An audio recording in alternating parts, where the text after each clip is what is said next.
माना जाता है कि यूरोप विकसित है, यहाँ के राष्ट्र विकसित हैं, संयुक्त राज्य अमेरिका विकसित है और एशिया के भी कुछ राष्ट्र उस श्रेणी में हैं। लेकिन जब इन तथाकथित विकसित देशों में हिंसा की बात सुनाई पड़ती है, भ्रष्टाचार की बात सुनाई पड़ती है और राजनीतिक सत्ता के लिए गलत तरीके अपनाने की बात सुनाई पड़ती है, तो ऐसा प्रतीत होता है कि विकसित होने की अभी जो वैश्विक धारणा है वह गलत है। क्या चौड़ी सड़कें, 5 तारा संस्कृति,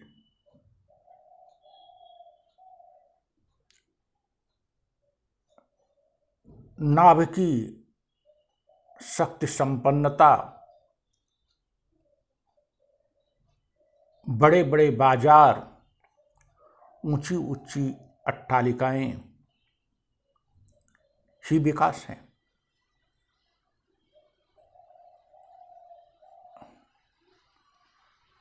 यदि लोगों की इच्छाओं आकांक्षाओं का सम्मान नहीं है, यदि लोगों को व्यक्तिगत स्वतंत्रता किसी न किसी रूप में बाधित है, सुरक्षा को खतरा है अथवा लोगों में ही हिंसा की प्रवृत्ति है, भ्रष्टाचार की प्रवृत्ति है, तो क्या वे देश और वे लोग विकसित हैं? अमेरिका में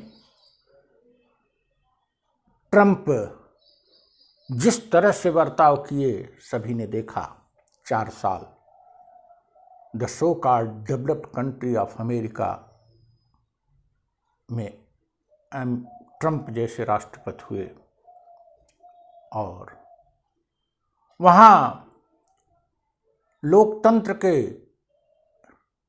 मंदिर पर ट्रंप के समर्थकों का हमला हुआ, सबने देखा।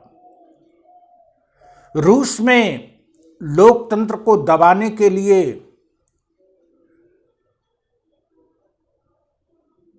पुतिन के क्रियाकलाप आए दिन दिखाई पड़ते हैं। फ्रांस में अभी वहां के न्यायालय ने पूर्व के राष्ट्रपति को 3 वर्ष की सजा सुनाई है।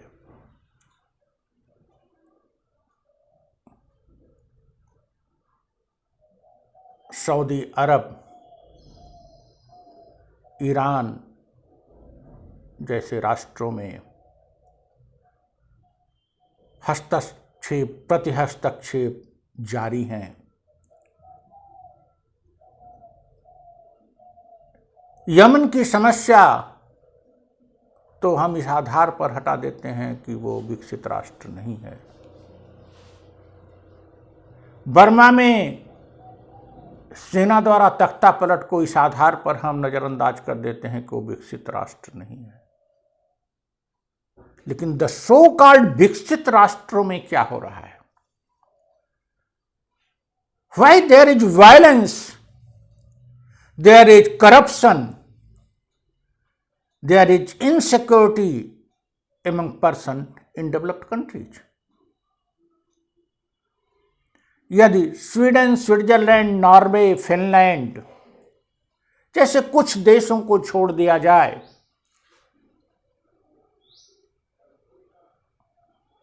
तो अधिकांश देश विकसित देश कहलाने का अधिकार नहीं रखते।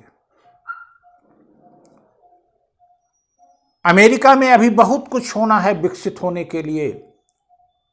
ब्रिटेन और फ्रांस में भी अभी बहुत कुछ होना है विकसित होने के लिए। ये लोग विकास से बहुत दूर हैं। विकास की नई परिभाषा 21वीं शताब्दी के अनुरूप विकास की अवधारणा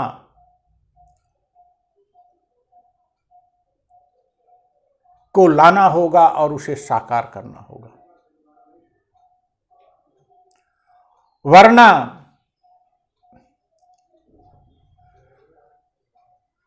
विश्व एक नए नकारात्मक जाल में फंस जाएगा। कभी साम्राज्यवाद, उपनिवेशवाद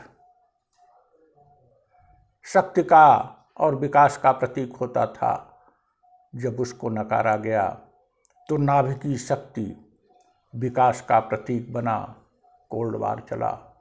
जब उसको नकारा गया तो आर्थिक प्रगति भी विकास के प्रतीक में शामिल हुआ, बल्कि आर्थिक प्रगति अधिक डोमिनेटिंग रूप में शामिल हुआ 1990 में।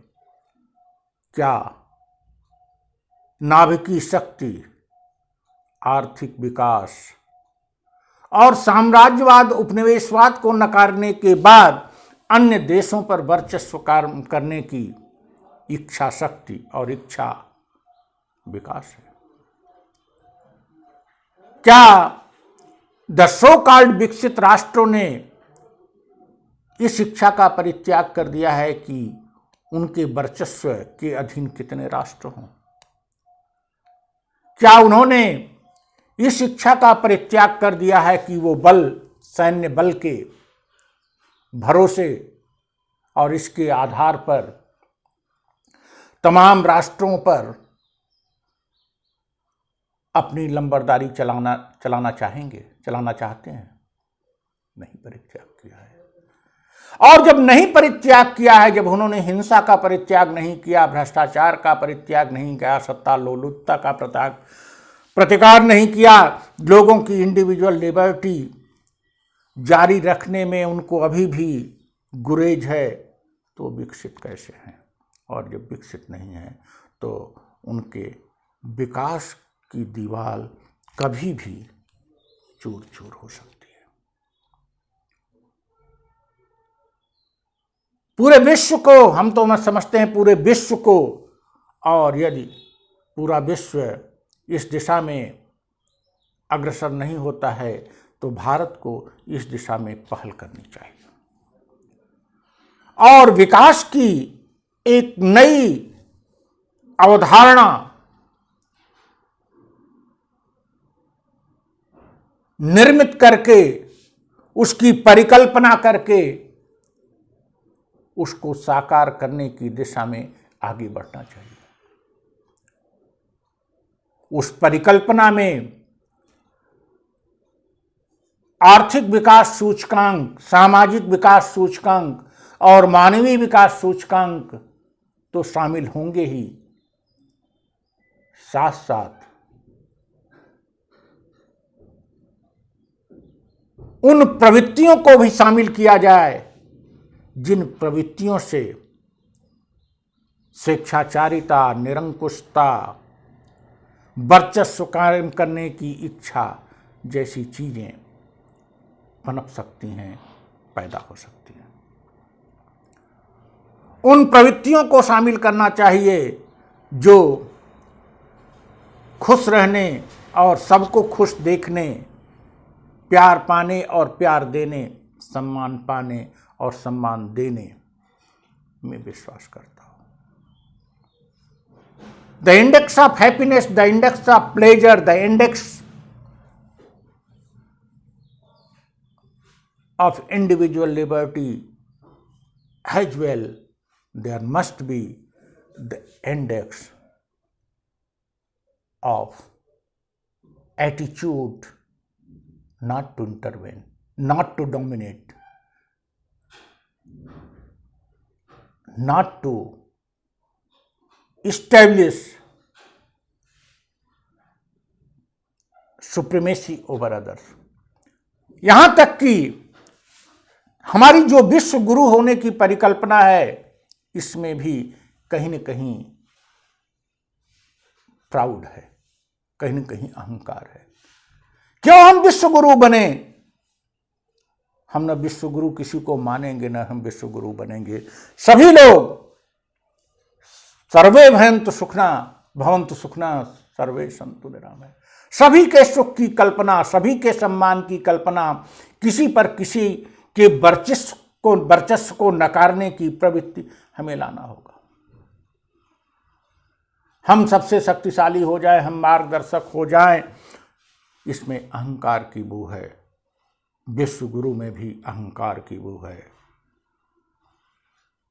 या कि यूं कहें, विश्वगुरु की परिभाषा बदलने की आवश्यकता है। विश्वगुरु का मतलब है कि विश्व का सेवक, विश्व के सेवक के रूप में हम विश्व को ऐसी सर्विसेज देंगे कि विश्व में मानवता का संदेश जन जन तक पहुँचे और विकास की जो चकाचौंध वाली परिभाषा है, जिसमें कि अभी भी हिंसा, आतंक जैसी चीज़ों को, वर्चस्व जैसी चीज़ों को का स्थान है, उनको नकार दिया जाए और वैश्विक समुदाय समरसता के साथ, समानता के साथ, न्यायपूर्ण ढंग से स्वतंत्रतापूर्वक रहे और एक दूसरे से सहयोग और समन्वय